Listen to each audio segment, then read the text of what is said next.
A couple of snazzy new Space Marines revealed in yesterday's Black Library preview. Let's take a look at an axe-wielding Imperial fist and a bionic Blood Angel.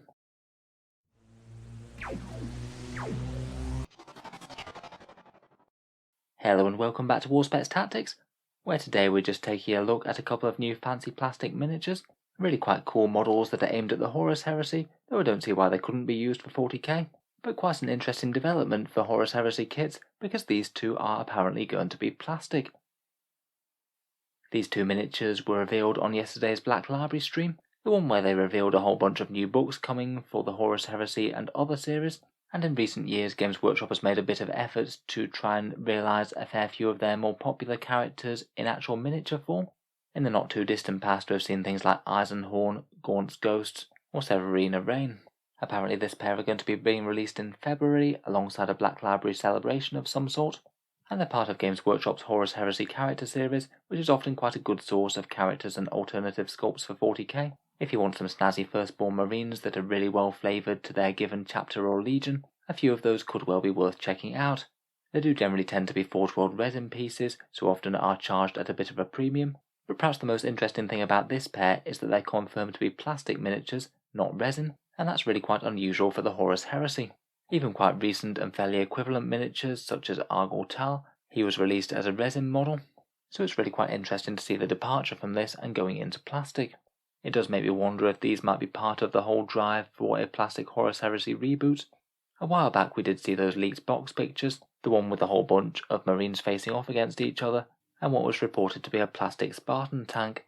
Certainly makes me wonder if Games Workshop proper might be taking over some of the production of miniatures from Forge World for the Horus Heresy. It's not like they haven't released similar things themselves in the past, for example that fairly awesome Betrayal at Calth set, but it's kind of interesting to see unique characters treated in the same way. Might be a shift in the way things are done in the future. In any case, taking a quick look at the models themselves, first of all we have Fafnir Renn, an Imperial Fist captain and figure from the Horus Heresy series, and a close friend and ally of the Sigismund, founder of the Black Templars. I must admit I think they've done really quite well with his sculpt. He looks truly threatening with those two massive power axes, and I think they've struck a fairly good balance between ornate details and him looking just very brutal and practical. This really doesn't look like a guy you want to mess with. I quite like the way that his twin axes also seem to appear on his tilt plate as well. He seems to be wearing his own brand.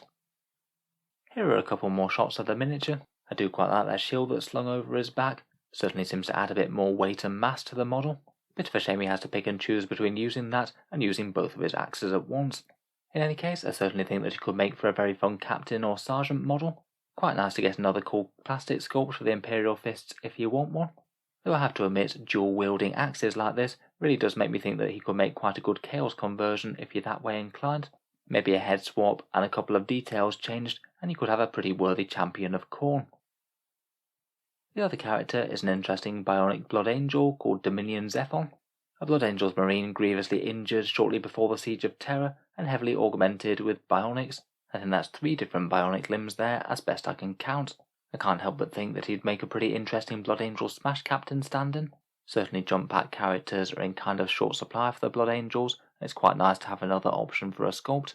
I feel like if you wanted a Storm Shield that could be quite easy to mount on his left forearm, and maybe even if you were feeling really crafty, you might even be able to replace that sword with a Thunder Hammer if desired. I've got to admit the blade does look pretty awesome though. He does also come with a non-helmeted Blood Angel's head, perhaps a little bit vampiric. I have to admit though, I think if I were him, I'd keep the cool beaky helmet on. In any case, a fun couple of miniatures there. Quite cool to see that the Firstborn is still getting some decent support with new sculpts, even if it is technically aimed at a different game system. As always, let me know what you think down in the comments below. Do you like the minis, and could you see a use for either of them in your army?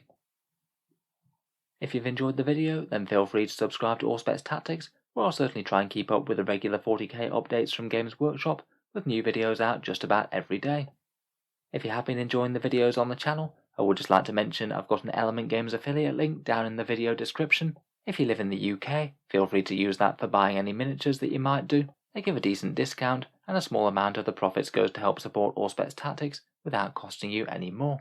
There's a very similar link as well for people in the USA and Canada that works for Amazon. A massive thank you to all you who have been using those, it really does help out. In any case, a massive thank you for listening, and I'll hope to see you guys next time.